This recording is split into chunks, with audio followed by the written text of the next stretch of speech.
बिस्मिल्लाहिर्रहमानिर्रहीम, अस्सलाम वालेकुम। एक्सप्रेस न्यूज़ की स्पेशल ट्रांसमिशन जोश जगा दे और वर्ल्ड कप 2023 के सिलसिले में आज मैच खेला जा रहा है मेज़बान भारत और बांग्लादेश की क्रिकेट टीमों के दरमियान पुणे में।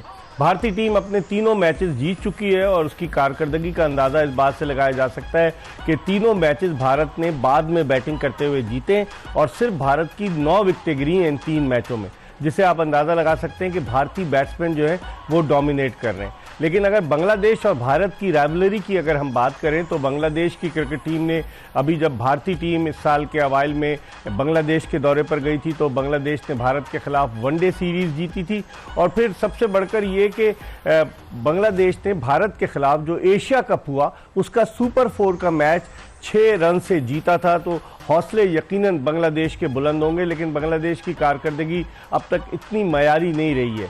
भारत यकीनन इस वक्त फेवरेट है जिस तरह की परफॉर्मेंस है और उसके जो है वो 6 पॉइंट्स हैं, जबकि न्यूजीलैंड की टीम 4 मैचेस में 8 पॉइंट के साथ टॉप पर है। आज के इस मैच के हवाले से बात करेंगे और चूंकि कल पाकिस्तान का मैच ऑस्ट्रेलिया से होने जा रहा है बेंगलोर में, पाकिस्तानी क्रिकेट टीम आज शाम को क्योंकि फ्लड लाइट्स में नेट प्रैक्टिस करेगी बेंगलोर में और बेंगलोर में ये मैच है। पाकिस्तान के तकरीबन तमाम खिलाड़ी फिट हो चुके हैं। इत्तलात यही है कि शायद उसामा मीर को शादाब खान की जगह खिलाया जाए, लेकिन ये सिर्फ इत्तलात हैं, अभी तक कोई कंफर्मेशन नहीं है। पाकिस्तान क्या तब्दीली करता है इसके हवाले से भी बात करेंगे और हमारे पैनल पर मौजूद हैं पाकिस्तान के former test captain Aamir Sohail और उनके साथ मौजूद हैं पाकिस्तान के साबिक टेस्ट फास्ट बॉलर मोहम्मद समी। आमिर, इंडिया वर्सेस बांग्लादेश, इस मैच को आप कैसे देखते हैं? पुणे में ये मैच हो रहा है, काफ़ी दिनों के बाद कोई वनडे इंटरनेशनल मैच पुणे में हो रहा है और इंडिया की जो फॉर्म है उसको देखते हुए आप क्या समझते हैं, बांग्लादेश कोई टफ टाइम दे पाएगा? देखिए, उनकी बॉलिंग ऐसी है कि वो टफ टाइम दे सकते हैं और मैं समझता हूं कि अगर उनके नजमुल हसन शांटो अच्छा करते हैं, क्योंकि एक तो वो लेफ्ट आर्म रिस्ट स्पिनर है उनकी लाइनअप में, देन जाडेजा उनके पास हैं। अगर वो फास्ट बॉलर्स को अच्छा खेल जाते हैं और उनमें इतनी एबिलिटी है कि वो अपनी टीम के लिए स्पेशल कर सकते हैं। वो इस वर्ल्ड कप में अभी तक चले नहीं। लिटन दास ने भी एक आधी अच्छी परफॉर्मेंस दी है। अगर इनका टॉप ऑर्डर जो है वो अच्छा करता है तो फिर शाकिब और मुस्तफीज़ जो हैं उनके पास इतना एक्सपीरियंस और एबिलिटी है कि वो वहाँ से और ज़्यादा जो इनिंग्स को बढ़ा सकते हैं। सो आई थिंक बॉलिंग तो बांग्लादेश के पास मौजूद है जो चैलेंज कर सकती है। मुस्तफिजुर रहमान, तस्कीन अहमद और शरफुल इस्लाम उसने बड़ी अच्छी बॉलिंग की है। अब आप देखिए मुस्तफिजुर रहमान, आप जब इंडियन स्क्वाड की बात करते हैं तो इस वक्त जो है ये बड़ा वेल ऑयल्ड मशीन की तरह ये यूनिट चल रहा है। बॉलर्स भी अच्छा परफॉर्म कर रहे हैं, फील्डिंग भी अच्छी हो रही है, बैटर्स जो हैं वो जो है ऑपोजिशन को अग्रेशन के साथ नीचे गिरा रहे हैं। सो इस वक्त इंडिया की टीम जो है बड़ा अच्छा खेल रही है, लेकिन मैं समझता हूं इनको एक आधी चेंज करनी पड़ेगी। इस स्क्वाड जिस तरह कल आपने शार्दुल ठाकुर का जिक्र किया कि ये एक टीम में जल नहीं कर रहे, बिल्कुल, और इनकी यूटिलिटी भी समझ नहीं आ रही कि इनको टीम में रोल क्या है इनका, किस लिए रखा गया। सो आई थिंक ईदर शामी और इनको ऑफ स्पिनर रवि चंद्रन अश्विन को जो है उनके बारे में सोचना पड़ेगा, अदरवाइज सारे बॉक्सेस टिक हैं।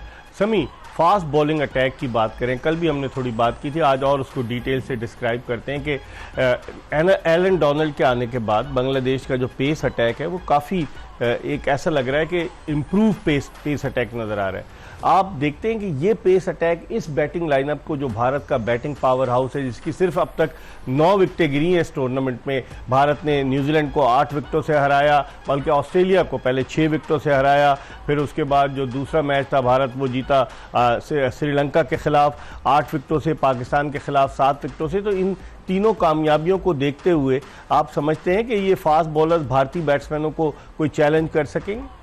देखें इकबाल भाई, कैपेबिलिटी तो है और बिल्कुल जैसे आपने कहा कि एलन डोनाल्ड जब से आया तो उनकी परफॉर्मेंस ग्राफ काफ़ी ऊपर गया। पहले इतनी विकेट नहीं ले पा रहे थे, अब इनके पास थोड़ा सा बिलीव है, फिर अच्छा यूज़ कर रहे हैं बॉल का, लेकिन सबके लिए सबसे ज़्यादा ज़रूरी है कि नया बॉल, अगर ये शुरू में आके स्ट्राइक करते हैं तो मेरा ख्याल में अंडर प्रेशर कर सकते हैं इंडिया को, वरना आपने देखा है कि 2-4 ओवर के बाद इंडियन बैट्समैन अटैक कर रहे हैं बॉलर पे, तो थोड़ा सा डिफिकल्ट हो जाता है। फिर जब आप एकदम अटैकिंग बॉलिंग से डिफेंसिव बॉलिंग की तरफ आते हैं तो डिफिकल्ट हो जाता है। तो नया बॉल बहुत इंपॉर्टेंट है, अगर आते ही स्ट्राइक करते हैं, 1-2 विकेटें लेते हैं तो काफ़ी चांसेस हैं कि फिर स्पिनर भी इनके गेम में आए। लेकिन आमिर, अगर आप इंडिया के देखेंगे, इंडिया ने जो पहला मैच जीता अपना बआसानी ऑस्ट्रेलिया के खिलाफ 6 विकेटों से, फिर अफगानिस्तान के खिलाफ 8 विकेटों से, पाकिस्तान के खिलाफ 7।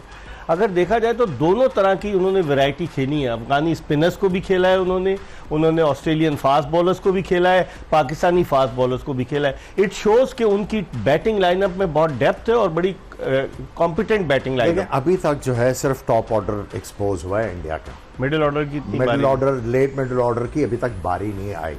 तो अभी जो टीमों के दिमाग में होगा कि किसी तरीके से टॉप ऑर्डर को जल्दी से रिमूव किया जाए। और देखें, जब 3 आउट कर लिया ऑस्ट्रेलिया के खिलाफ, चांस क्रिएट हुआ था कोहली का, अगर वो कैच कर लेते तो रिजल्ट टोटली डिफरेंट होता।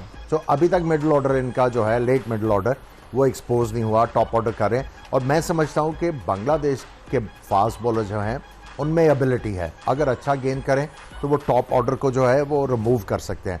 और जो चेंज जो सबसे बड़ी मैं बांग्लादेश की बॉलिंग में देख रहा हूँ, देखिए इनके जो लेफ्ट आर्म फास्ट बॉलर थे मुस्तफिजुर रहमान, मैंने वो गलत नाम ले दिया उनके विकेट कीपर का, मुशफिकुर रहमान उनके विकेट कीपर बैट्समैन, उनका एक्सपीरियंस है। मुस्तफिजुर रहमान जो हैं, देखिए इनको अगर आप 1.5 साल पहले इनकी बॉलिंग का मवाजना आज से करें, पहले बहुत अच्छी तो थी। नहीं, पहले स्लोअर वन बहुत ज्यादा मारते थे। अब अगर 6 गेंद ये ओवर में करते थे तो 4 स्लोअर वन था। अब सीम अप बॉल कर रहे हैं, अब गेंद को स्विंग करने की कोशिश कर रहे हैं, जिसकी वजह से ही इज बीन अमंग्स विकेट्स, इन्होंने विकेट्स भी हासिल की, एक इकोनॉमी भी बहुत अच्छी है। और देखें, ये 3 फास्ट बॉलर के साथ साथ उनके पास मेहदी हसन मिराज है, शाकिब बॉल बहुत अच्छे कर लेते हैं। अगर कोई सिचुएशन डिमांड करती है तो इनके जो हैं वो पुराने कप्तान महमूदुल्लाह बॉल कर लेते हैं। रिसोर्सेज इनके पास हैं बॉलिंग वाइज। इनकी बैटिंग जो है, जिस दिन वो क्लिक करना शुरू करेगी, रन्स लगाना शुरू करेंगे, तो ये फिर जब एक दूसरे को कॉम्प्लीमेंट करेंगे तो ये मुश्किल डाल सकते हैं टीम। अगर हम पीछे जाएं 2007 के वर्ल्ड कप में 16 साल पहले बांग्लादेश ने इंडिया को हराया था, और उस टीम के 2 अरकान, शकीबुल हसन नए थे और उसके अलावा मुशफिकुर रहीम, ये दोनों इस टीम के मेंबर हैं। तो जब वहां ये हरा सकते हैं तो ये कुछ भी अपसेट करने की कैपेबिलिटी तो रखते हैं। जो बांग्लादेश की टीम थी वो इतनी तगड़ी नहीं थी, उनको कंडीशंस की जरूरत थी। ट्रिनिडाड में गेंद जो है वो लंबा स्पिन हुआ और इनके स्पिनर्स जो है वो काम कर गए और इंडिया को इन्होंने जो है सरप्राइज कर दिया और वर्ल्ड कप से बाहर करा दिया। लेकिन यहाँ पे पिचेस जो देखें, थोड़ा बहुत कुछ है बॉलर्स के लिए, लेकिन इतना ज्यादा नहीं है। और आप जो भी टीम देखें जो इस वक्त टॉप पे है, इंडिया को ले लें, न्यूजीलैंड को ले लें, इनके बॉलर्स ने बहुत जबरदस्त काम किया और जिन्होंने विकेटें ली हुई हैं उनका जो इकोनॉमी रेट है वो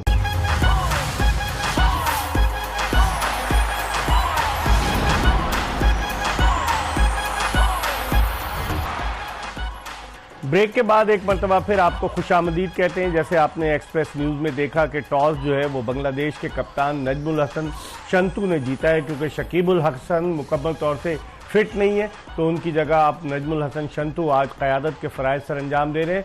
और शकीबुल हसन की जगह नासुम अहमद को इन्होंने शामिल किया अपनी टीम में, जो लेफ्ट आर्म स्पिनर है। जबकि फास्ट बॉलिंग के शोबे में आज तस्कीन अहमद को ड्रॉप करके उनकी जगह हसन महमूद को बांग्लादेश ने शामिल किया है। जबकि भारत की अनचेंज टीम है। आमिर, टॉस जीतकर बांग्लादेश का पहली बैटिंग करने का फैसला कैसे देखते हैं, क्योंकि भारत ने तीनों मैच जो है टारगेट चेस करते हुए जीते। देखिए, ये अच्छा फैसला है, क्योंकि अगर आप इस होप में कि शायद ऑस पड़े, तो अगर आप ऑस की वजह से बैटिंग सेकंड करते हो, अगर नहीं पड़ती, हमने 2 दफा देखा टीमें फंसी हैं। I think this is a wise decision. आप रन्स ऑन द बोर्ड लगाएं। हाँ, आपने जो इंश्योरेंस हासिल करनी है, जो जब बैटिंग कर रहे हैं, पहले 15 से 20 रन की एक्स्ट्रा जो है वो इंश्योरेंस लेनी है। उसके बाद अगर हल्की फुल्की ऑस भी पड़ती है तो यू कैन मनूवर। सभी टीम को देखें, लिटन दास भी इतने फॉर्म में नजर नहीं आ रहे, तंजीद हसन, फिर उसके बाद इनकी बॉलिंग के शोबे में हसन महमूद, जैसे मैंने जिक्र किया, फास्ट बॉलर, वो शामिल हुए, और नासुम अहमद जो उनके लेफ्ट आर्म स्पिनर है। आप इस बॉलिंग लाइनअप को कैसे देखते हैं? मुस्तफिजुर रहमान, शरफुल इस्लाम और फिर उसके बाद हसन महमूद, 3 पेसर्स हो गए और शकीबुल हसन की कमी बड़ी शिद्दत से महसूस होगी जो कि मेन उनके बॉलर हैं। जी हाँ, बिल्कुल देखें, शकीबुल हसन की कमी ज़रूर उनको महसूस होगी, क्योंकि ना सिर्फ एक बॉलर बल्कि वो आपको पता है बैटिंग में भी एक बहुत इंपॉर्टेंट रुकन है उनके, तो कहीं ना कहीं थोड़ी सी कमी होगी। बाकी तस्कीन को मेरे ख्याल में आज गलत ड्रॉप किया है, पता नहीं फिटनेस मसाइल हैं या क्या है, क्योंकि एक्सपीरियंस बॉलर है इंडिया के खिलाफ। आप किसी भी यंगस्टर को पहला मैच देते हैं तो जाहिर सी बात है कि थोड़ा सा वो अंडर प्रेशर तो होता है। बाकी जैसा आमिर भाई ने कहा, टॉस जीत के ये अच्छा फैसला है, क्योंकि विकेट जिस तरह का आज लग रहा है बैटिंग विकेट है, तो कोशिश करें कि बोर्ड पे रन अच्छे करें ताकि इंडिया को थोड़ा सा टफ टाइम दे सकें और कोशिश कर सकें कि उनको सेकंड इनिंग में कोलैप्स करें और मैच जीतें। आज शार्दुल ठाकुर को फिर उन पर ट्रस्ट किया है। हम लोग बात कर रहे थे, ना उन्होंने शामी को खिलाया ना उन्होंने रविचंद्रन अश्विन को खिलाया। इस पिच पर आप समझते हैं फ्लैट विकेट है, रविचंद्रन अश्विन कुछ काम कर सकते थे, कैरम बॉल और जिस तरह की वो गेंदें करते हैं। उसकी रिश्तेदारी है किसी से, शार्दुल ठाकुर की, जिस तरह पाकिस्तान जिस तरह पाकिस्तान में, तो आप इतने आराम से बात भी तो हक है ना, पाकिस्तान में भी रिश्तेदारी क्या है आप कह रहे हैं। ठाकुर नाम के साथ ठाकुर लगा हुआ और ठाकुर से पंगा नहीं ले सकते तो, लेकिन इनको कहीं ना कहीं खिलाना पड़ेगा शामी को या अश्विन को। आई मीन ये अगर आप ये समझ रहे हैं कि इस नंबर के ऊपर आपको बैटिंग में कुछ करके दे देगा, और जिस तरह के इनका टॉप ऑर्डर बैटिंग कर रहा है, तो इनको तो नीचे वाले बैट्समैनों को सोचना ही नहीं चाहिए। आई थिंक अगर ये एक 5वां बॉलर लेके आते हैं तो इनकी टीम की आउटलुक और ज्यादा चेंज होगी। 5 स्पेशलिस्ट बैट्समैन है अगर आप इस टीम पर नजर डालें, फिर उसके बाद ऑलराउंडर्स शुरू हो जाते हैं, तो समझते हैं ये ऑलराउंडर्स आधा तीतर आधा बटेर वाला हिसाब नहीं है, दे कैन स्कोर रन्स। इनके जो Hardik Pandya is a top order batsman, सही। अब पहले ये जब आए थे तो he was bowler kind of bowling all rounder, अब ये एक पूरे ऑलराउंडर बन गए। ये बैटिंग में भी उतना कुछ करके दे सकते हैं जितना बॉलिंग में, सो दोनों एरियाज कवर। और रविंद्र जडेजा आपको इंपॉर्टेंट रन्स करके देता है, लेकिन बॉलिंग ये बॉलिंग ऑलराउंडर है, और शार्दुल ठाकुर जो है वो भी बॉलिंग ऑलराउंडर है। सो इतने ज्यादा खिलाने की जरूरत नहीं, फ्रंट लाइन बॉलर अभी भी इनको चाहिए। समी फ्रंट लाइन बॉलर चाहिए। आप समझते हैं, आपकी नजर में जिस तरह आपने कहा कि शामी को नहीं खिलाया इन्होंने, शार्दुल ठाकुर हैं इसलिए इनको खिलाया जा रहा है, तो आप समझते हैं कि उन पर ट्रस्ट ज़्यादा है। पिछले मैच में सिर्फ 2 ओवर्स उनसे कराए गए पाकिस्तान वाले मैच में, तो ये कितने इफेक्टिव साबित हो सकते हैं शार्दुल ठाकुर? देखें, अगर मुझसे पर्सनली पूछें तो Mohammed Shami far better bowler है शार्दुल ठाकुर से, लेकिन मेरे ख्याल में देखें मैसेज उनका बड़ा क्लियर है कि देखें वो है गन बॉलर, आपका टॉप बॉलर। अगर उसकी जगह बनती है तो वो शुरू के ओपनिंग पे ही बनती है। अगर सिराज को कुछ हो या बुमराह को अच्छा हो, तो उन्होंने ये देखें रोल डिफरेंशिएशन किया। भाई शार्दुल ठाकुर का एक अलग रोल है कि आप फर्स्ट चेंज में आएंगे और फिर मिडिल ओवर में आपने जिस तरह बॉल करनी है, तो रोल डेफिनेशन बहुत जरूरी। ठीक है, शमी की जगह नहीं बन रही, लेकिन देखें जहां भी कहीं होगा तो वो एज अ गन बॉलर ही आएंगे, ओपनिंग बॉलर ही आएंगे। आज चौथा मैच है, अगर उसको नहीं खिलाएंगे तो एकदम से इन कर देंगे, आप समझते हैं? जी हाँ, मेरे ख्याल में ये थोड़ा सा है कि कहीं ना कहीं चांस देना चाहिए था, और मेरे ख्याल में देखें आज रविचंद्रन अश्विन को भी खिलाना चाहिए था। एक मैच खेले, जी हाँ, आज भी खेलना चाहिए था, क्योंकि बांग्लादेश के पास 2-3 लेफ्ट हैंड बैट्समैन है, तो आज ज़रा इफेक्टिव और ज़्यादा होता है। इनका मसला ये है कि इनके पास बैटर्स वो वाले नहीं है जो बॉल कर सकते हैं, सही, इसलिए ये शार्दुल ठाकुर या किसी और का सोच के उसको बीच में वो बैटिंग भी कर ले कुछ। सो आई पर्सनली बिलीव कि इनको किसी ना किसी को खिलाना हो पड़ेगा। हम आपको एक पैकेज दिखाते हैं इंडिया वर्सेस बांग्लादेश, क्योंकि बांग्लादेश 1998 के बाद पहली मर्तबा, तकरीबन आप अंदाज़ा लगा लें कि 25 बरस के बाद भारतीय सरजमीन पर कोई भारत के खिलाफ कोई वनडे इंटरनेशनल मैच खेल रहा है। आखिरी मर्तबा 1998 में बांग्लादेश ने भारत के खिलाफ वानखेड़े स्टेडियम मुंबई में मैच खेला था। मोहम्मद शमी, कितना देखते हैं आप जो इंडिया के खिलाफ अगर कितने रन स्कोर करे बांग्लादेश, ताकि फिर वो भारत की इस मजबूत बैटिंग लाइनअप को पकड़ सके, क्योंकि भारत टारगेट का ताक़ुब करेगा? देखें, जिस तरह का आज विकेट की पिच रिपोर्ट भी देखी और जिस तरह दिख रहा है विकेट, तो आज काफ़ी ज़्यादा बैटिंग की फेवर में विकेट है, तो मेरे ख्याल में कहीं ना कहीं 300 अबव स्कोर होगा तो ही बांग्लादेश के बॉलर आएंगे, क्योंकि आज इनके 2 मेन बॉलर जो खेते वो भी नहीं है, तो 300 अबव जो टोटल होगा उस पर जाके चैलेंज कर सकेंगे। आमिर, कैसे आप देखते हैं? देखिए, अभी तक जितने भी मैचेस हुए हैं इंडिया को इतना कुछ चैलेंजिंग स्कोर चेज करने के लिए नहीं मिला। आई थिंक उनकी अपनी प्रोग्रेस के लिए ये बड़ा अच्छा होगा कि अगर बांग्लादेश 300 रन करती हैं तो फिर इनकी बैटिंग की अप्रोच और how they go about the job, वो भी टेस्ट होगा कि ये किस तरह करते हैं, और बड़ी टीमों के खिलाफ अगर इनको 300 चेज करना पड़ गया तो ये कहाँ पे स्टैंड करते हैं।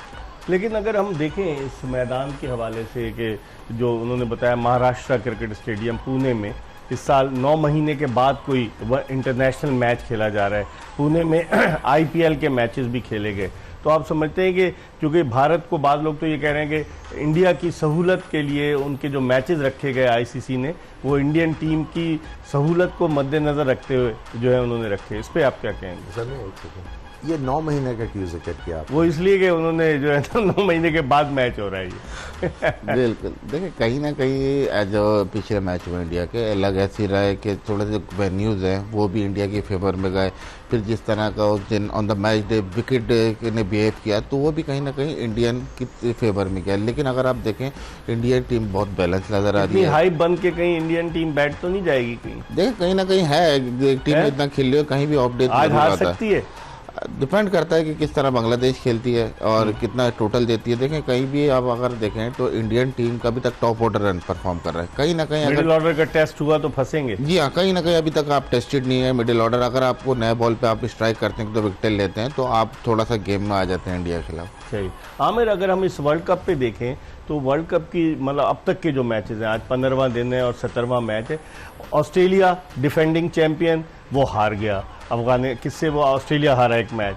फिर उसके बाद आप देखें डिफेंडिंग चैंपियन इंग्लैंड हार गया अफगानिस्तान से, ऑस्ट्रेलिया 5 मरतबा का चैंपियन वो हार गया, और फिर जो सूरत साउथ अफ्रीका एकदम से टेक ऑफ किया वो मैच हार गया। तो आप समझते हैं अपसेट्स का ये आइंदा आने वाले दिनों में मजीद एक्सपेक्ट करें? देखिए जो 3 टॉप टीम्स हैं जिनकी रेपुटेशन है दुनिया में, जिनको आप कंसिडर करते हैं कि ये सेमीफाइनल में जाएंगी, अभी तक वो इस टूर्नामेंट में अपना माँ की छोड़ के नहीं जा सके। ऑस्ट्रेलिया, पाकिस्तान एंड इंग्लैंड तीनों जब ये स्टार्ट होंगे तो तब टूर्नामेंट का जो है वो मजा जो है बढ़ना शुरू होगा।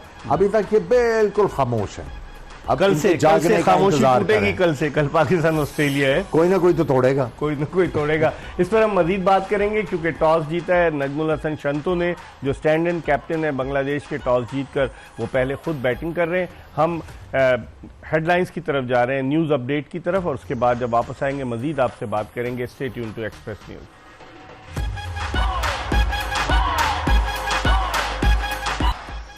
जोश जगादे में ब्रेक के बाद एक मरतबा फिर खुशामदीद। बांग्लादेश की टीम ने टॉस जीता है और पहले बैटिंग कर रही है। पुणे में भारत के खिलाफ ये मैच है और इब्तदाई ओवर्स जो खेले बांग्लादेश के ओपनर्स ने, कि जिनमें लिटन दास और उनके अलावा जो उनके दूसरे ओपनर हैं तंजीद हसन, उन्होंने अब तक जो बैटिंग की है, बज़ाहिर यही लग रहा है कि इस पिच पर थोड़ा बाउंस है। हम आमिर सुहेल से बात करते हैं। आमिर, कैसे देखते हैं? अब इब्तदाई ओवर में तो बाउंस भी था, थोड़ा गेंद सीम भी हुआ है। बड़ी ट्रू विकेट है। इसमें एज ए बॉलर आपको बड़ी मेहनत करनी पड़ेगी। आपको नया बॉल जो है उसका यूसेज अच्छा होना चाहिए। स्पिनर्स को भी जो है वो टाइट बॉल करने पड़ेंगे, और ऑलरेडी हमने देखा है जिस तरह कि बल्ले के ऊपर गेंद भी आ रहा है, आउटफील्ड भी तेज है, तो बॉलर का इम्तहान तो है। लेकिन तंजीद, इनकी बड़ी रेपुटेशन है, लेकिन ही हैजंट बीन इम्प्रेसिव। शायद आज कुछ कर देंगे, किसी ना किसी को तो करना पड़ेगा। और देखें क्या खूबसूरत गेंद था। मेरे ख्याल में समी, अब देखें जिस तरह से जसप्रीत बुमराह दोनों तरफ गेंद को मूव करा रहा है, और जो ज़्यादातर इन स्विंग करते करते एक आउट स्विंगर कर देता है, बैट्समैन इसी मखमसे में रहता है कि कहाँ खेलूं। अभी जिस तरह से इसने तंजीद को गेंद की है, उसको आप कैसे देखें? लिटन दास को जो की? जी हाँ, देखें बिल्कुल, जो आप अगर थ्रू आउट देखें तो काफ़ी पहले आउट स्विंग पे उन्होंने उसको पक्का किया है, फिर अंदर लाए। फिर जिस तरह का जसप्रीत बुमराह का एक्शन, आपको पता है कि बैट्समैन के लिए काफ़ी मुश्किल हो जाता है, क्योंकि आम बॉलर से इनका रिलीज पॉइंट बहुत ज़्यादा लेट है, काफ़ी लेट बॉल रिलीज करते हैं, तो थोड़ा सा बैट्समैन को गैस करने का और रिएक्ट करने का टाइम कम मिलता है। और आप देखें कि लेंथ और लाइन उनकी सेम एक ही जगह से वो अंदर बाहर कर रहे हैं, तो बहुत ज़बरदस्त बॉल कर रहे हैं। लेकिन जैसा आमिर भाई ने कहा कि विकेट आज अच्छा लग रहा है, और ये अगर लिटन दास देखें पूरे वर्ल्ड कप में अभी तक इतना परफॉर्म नहीं कर पाए। फिर तंजीद हैं, ये पोटेंशियल बहुत है, और बांग्लादेश ने काफ़ी इनको अब चांसेस दिए हैं, तो अब इस टाइम के वो डिलीवर करना शुरू करें। आमिर, लिटन दास को इनिंग्स खेलना होगी, क्योंकि मैं देख रहा था कि इस टीम में अब नजमुल हसन शंतु को भी शामिल कर ले। 5 कप्तान हो गए, शकीबुल हसन, महमूदुल्लाह, मुशफिकुर रहीम, लिटन दास और अब नजमुल हसन शंतु। देखिए ये एक चीज़ की गमाजी करता है कि डिसीजन मेकिंग इतनी तगड़ी नहीं है। ये तो खैर ये वाली चेंज तो फोर्स चेंज है, क्योंकि उनके कप्तान अवेलेबल नहीं थे। लेकिन जो सेंसिबल चीज़ है वो ये थी कि आपके पास एक ऑलरेडी कैप्टन मौजूद है, विकेट कीपर बैट्समैन लिटन दास नहीं, मुशफिकुर रहीम तजुर्बाकार, वो भी बन सकते थे, लेकिन चूंकि उन्होंने वाइस कैप्टन को बनाया हुआ था। सो अभी इन्होंने कम बैक किया by the way Bangladesh team में। इन्होंने बहुत ज़बरदस्त लास्ट अर्लियर दिस ईयर जो है वो बांग्लादेश लीग में बड़ी ज़बरदस्त परफॉर्मेंस की, फिर उन्होंने कम बैक किया, स्कोर कर रहे थे, लेकिन फॉरन vice captaincy I think it was too early. खैर अब उनको मौका है, उन्होंने जो है टीम को अच्छा लीड करना है, लेकिन उसके लिए ज़रूरी है बैट्समैन रन करें। अभी ये जो ओवर हमने बुमराह का देखा, दोनों तरफ गेंद जो है स्विंग और सीम हुआ, ये वाली जो एबिलिटी है बॉलर की, इस तरह की पिचेस के ऊपर बड़ी हैंडी होती है, जहाँ पे सारी जो आपको चीज़ें हैं वो बैट्समैन की तरफ टिल्ट करती नज़र आएँ। वहाँ पे जो भी फास्ट बॉलर गेंद को घुमाएगा, एंगल गेंद को करेगा, उसके सर्वाइव करने के चांसेस और विकेट्स लेने के चांसेस है। और जिस तरह उन्होंने एक गेंद जो स्विंग किया, उसको आप उस तरह की डिलीवरी को आप तब एसोसिएट करते हैं कि गेंद बहुत ज़्यादा पुराना हुआ है और रिवर्स हो रहा है, और नए बॉल के ऊपर इस तरह उनका गेंद अंदर आया है। You know is improving day by day Bumrah. समी, अगर बुमराह और सिराज का कंपैरिजन करें, एक एंड से सिराज के पास एक्सप्रेस पेस है, बहुत तेज गेंद करते हैं, एज कम्पेयर टू बुमराह उनका पेस इतना ज़्यादा नहीं, लेकिन सीम और स्विंग का बड़ा अच्छा इस्तेमाल करते हैं। आप समझते हैं सिराज की पिटाई भी होती है इस वजह से कि उनका पेस ज़्यादा है और थोड़ा सा वो ऑफ लाइन भी हो जाते हैं। इकबाल भाई मेरे ख्याल में देखें, अगर बुमराह की बात करें तो बुमराह भी अराउंड 90 माइल पर आवर कर रहा है बॉलिंग, लेकिन सिराज की ज़्यादा तेज है ना पेस। मेरे ख्याल में ऑलमोस्ट थोड़ा सा इतना ज़्यादा फर्क नहीं है, दोनों इक्वली है। लेकिन आप बुमराह की क्वालिटी देखें कितने एक्यूरेट है। एक तो देखें बॉलिंग जो इनका एक्शन है बड़ा यूनिक है, फिर आप देखें कि एक्यूरेट बहुत ज़्यादा है, कहीं आपको नहीं इतना नज़र आता कि वो एक्यूरेसी में इनको प्रॉब्लम आता है। वहीं जहाँ दिल करता है अंदर लाते हैं, जहाँ दिल करता है बाहर निकाल रहे हैं, तो एक्यूरेट बहुत हैं। और देखें जब से ये इंजरी के बाद से वापस आए, तो आप देखें कि पहले भी बुमराह थे, लेकिन जब से ये वापस आए उसके बाद से और इम्प्रूव करके आए। मतलब पेस भी इनका पूरा लग रहा है, रिदम अच्छा लग रहा है, फिर कंट्रोल भी ज़्यादा आ गया। और सबसे बड़ी बात देखें, बैट्समैन को गलती पे उकसा रहे हैं, टाइम ले रहे हैं। ऐसा नहीं है कि हर बॉल पे आउट करने जाते हैं, थोड़ा सा बैट्समैन को सेटअप करते हैं कि कौन सा अंदर निकालना है, कौन सा बाहर निकालना है। तो ये थोड़ा सा इनको एडवांटेज है। जिस तरह इब्तदाई ओवर्स में बैट्समैन बड़े मोहतात हैं, वो चाह रहे हैं कि किसी तरीके से इनके ओवर्स जो हैं बुमराह के और सिराज के ख़त्म हों, तो फिर उसके बाद जिस तरह शार्दुल ठाकुर एक वीक लिंक नज़र आता है उस पर अटैक करें या स्पिनर्स आए। अभी तक तो इनकी स्ट्रेटजी आपको समझ में आ रही, जो स्ट्रेटजी उन्होंने प्लान की, चौथा ओवर है 6 रन। आई थिंक उन बैट्समैन को तो कुछ दे ही नहीं रहे बॉलर्स। जब गेंद स्विंग भी हो रहा होगा, बॉलर्स जो हैं वो अच्छी लाइन पे बॉल कर रहे हैं, तो फिर एट टाइम्स बैट्समैन को जो है वो प्रेशर एब्जॉर्ब करना है।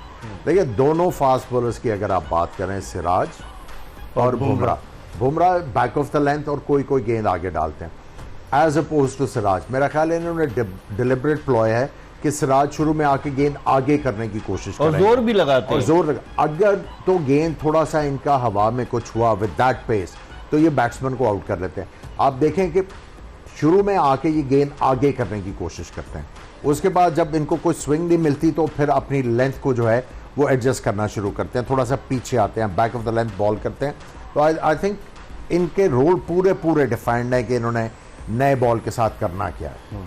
फिर भी प्लानिंग के साथ आ रहे हैं सभी। जी हाँ, बिल्कुल प्लानिंग। हालांकि इनका संजय बांगर है इनका बॉलिंग कोच जो है भारत का, अगर आप देखें वो इतना ज़्यादा क्रिकेट नहीं खेला है, कम खेला है, लेकिन उन्होंने अपना कोचिंग स्टाफ बड़ा ज़बरदस्त रखा हुआ है। राहुल द्रविड़ तो खैर उनके हेड कोच हैं। फिर आप देखते हैं कि जो इंडिया का कोचिंग स्टाफ है as compare to Pakistani coaching staff ज़्यादा प्रोफेशनल नज़र आता है प्लेस पर काम करने के हवाले से। देखो इकबाल भाई, बात ये है कि हमने पहले भी इस पर डिस्कस किया, ठीक है ऊपर की कोचिंग आप नेशनल टीम की अलग बात है, लेकिन देखें जो इन्होंने ग्रास रूट पे काम किया है वहाँ से इनके पूरी टीम में चेंज आया, वहाँ से एटीट्यूड में फर्क है। आईपीएल है, फिर इनके आप देखें हमारा अकेडमी है और दूसरी अकेडमीज हैं, स्ट्रक्चर बड़ा मजबूत है इनका इंडिया का। जी हाँ, काफ़ी मजबूत है, सिस्टम बहुत अच्छा है। देखें फास्ट बॉलर ये ही नहीं मजीद भी आ रहे हैं, मतलब काम कर रहे हैं ग्रास रूट लेवल पे, टेक्निक पे बहुत काम कर रहे हैं कि बेसिकली के टेक्निक पे ज़्यादा काम कर रहे हैं ताकि बॉलर इंजर्ड ना हो, लंबा उनका कैरियर दो, तो बड़ा काम हो रहा है वहाँ पे। हमारा यही है कि अभी तक देखें आप शबनम गिल की बात करते हैं, आप इस बैटिंग के साथ देखें, रोहित शर्मा, विराट कोहली के साथ किसी अंडर 19 लड़के को आप लाएं और वो आपका टॉप परफॉर्मर हो, उस साल का सबसे ज़्यादा रन गेटर हो, तो यही बताता है कि कहीं ना कहीं सिस्टम में आप टैलेंट देख रहे हैं। 70s में एकनाथ सोलकर नया गेंद करके और फिर उनके स्पिनर्स आ जाते थे, मुझे अच्छी तरह से याद है। और फिर वो जो एरापल्ली परसाना, वेंकट राघवन, बिशन सिंह बेदी, ये सारे जो स्पिनर थे, भगवत चंद्रशेखर। अब उसके बाद जिस तरह से कपिल देव आए 79-80s में, उसके बाद से भारत में फास्ट बॉलर्स जो हैं वो बेहतर आना शुरू हुए। देखिए, इन्होंने मद्रास में, उस वक्त मद्रास था ना, इन्होंने अकेडमी लगाई, और वो जो इन्वेस्टमेंट उन्होंने उस वक्त की, 20 साल तो लगे, लेकिन 15-20 साल तो लगे, लेकिन अब देखिए इनके पास जो क्रॉप आ रही है बहुत जबरदस्त आ रही है। देखिए, आपकी कंसिस्टेंसी ऑफ थिंकिंग और एग्जीक्यूशन जब होगी तो आपको उसके रिवॉर्ड्स मिलेंगे। अनफॉर्चुनेटली आपको याद होगा जब जनरल तौकीर ज़िया साहब थे, उन्होंने अकेडमीज में अंग्रेजी भी सिखाना, आदाब सिखाने के लिए सारा कुछ आया, शहरियार आए, उन्होंने बंद कर दी अकेडमी, इसकी ज़रूरत नहीं है। सो जब तक कंसिस्टेंसी नहीं होगी और आप जिसने पहले काम किया हुआ है उसकी रिस्पेक्ट नहीं करेंगे। देखिए, आसान तरीक़ेकार होता है कि आप किसी के साथ बैठ के पूछे, यार आपका ऑब्जेक्टिव क्या था। सही। अगर आप उससे कन्विंस नहीं होते फिर आप चेंज लेके आते हैं, लेकिन यहाँ पे पिछले का काम रोक के अपना ठोक देते हैं। ठीक है, हम इस मैच पर मजीद डिस्कस करेंगे रात 11:05 पर जब ये मैच खत्म हो जाएगा, इंडिया वर्सेस बांग्लादेश। इस वक्त हमें इजाज़त दीजिए। आमिर सुहेल, मिर्ज़ा इकबाल बेग और मोहम्मद समी आपसे इजाज़त चाहते हैं, और एक्सप्रेस न्यूज़ की पूरी प्रोडक्शन टीम इंशाल्लाह रात को फिर आपकी खिदमत में हाजिर होंगे।